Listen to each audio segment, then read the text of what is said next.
اللهم صل على محمد وعلى آل محمد كما صليت على إبراهيم وعلى آل إبراهيم إنك حميد مجيد اللهم بارك على محمد وعلى آل محمد كما باركت على إبراهيم وعلى آل إبراهيم إنك حميد مجيد أعوذ بالله من الشيطان الرجيم بسم الله الرحمن الرحيم أم يحسدون الناس على ما آتاهم الله من فضله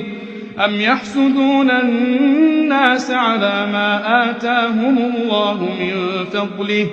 فقد آتينا آل إبراهيم الكتاب والحكمة وآتيناهم ملكا عظيما فمنهم من آمن به ومنهم من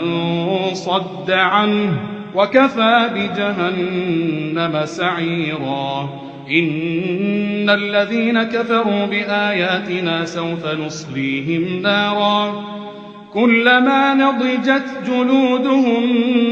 بدلناهم جلودا غيرها ليذوقوا العذاب ان اللہ کان عزیزا حکیما۔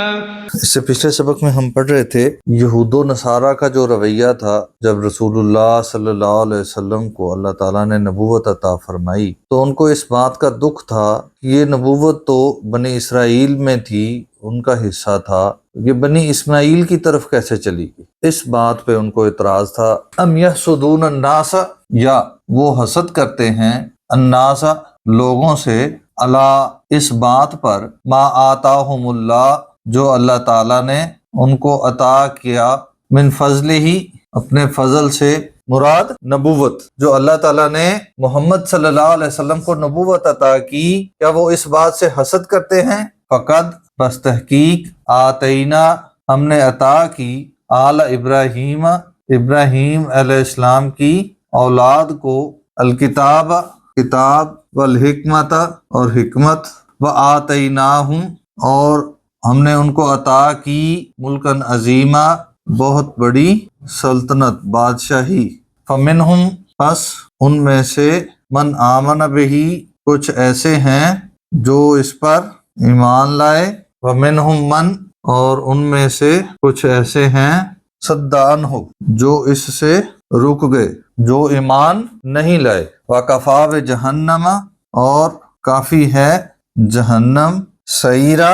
جلانے کے لیے۔ اللہ تعالیٰ محفوظ فرمائے جو اس حسد میں، اس بغض میں ایمان نہیں لائے،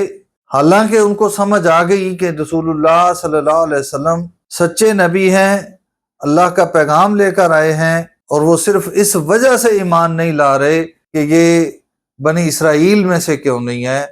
اللہ تعالیٰ فرما رہے ہیں کہ پھر ان کا ٹھکانہ کیا ہے؟ جہنم ہی ان کو سنبھالنے کے لیے کافی ہے۔ ان الذین کفروا بے شک وہ لوگ جنہوں نے انکار کیا بآیاتنا ہماری آیات کا، ہمارے احکامات کا، سوف ان قریب نصلیہم نارا وہ آگ میں جائیں گے، نصلیہم ان کی ملاقات ہوگی آگ سے، کلما جب بھی نازجت جلودہم ان کی جلدیں، ان کی کھالیں جل جائیں گی، بدلناہم ہم بدل دیں گے، جلودن غیرہا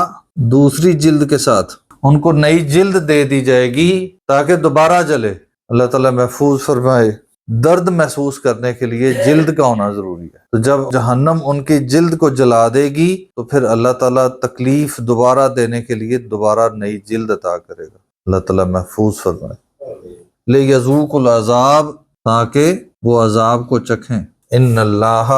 بے شک اللہ تعالیٰ کان ہے عزیزاً غالب،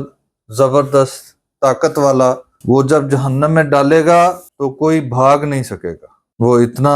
با اختیار ہے، حکیمہ حکمت والا۔ اس بات سے ہمیں یہ بات بھی سمجھ لینی چاہیے کہ یہ آیات تو ان کفار کے لیے ہے جن کو دین کی سمجھ آ گئی، لیکن صرف اس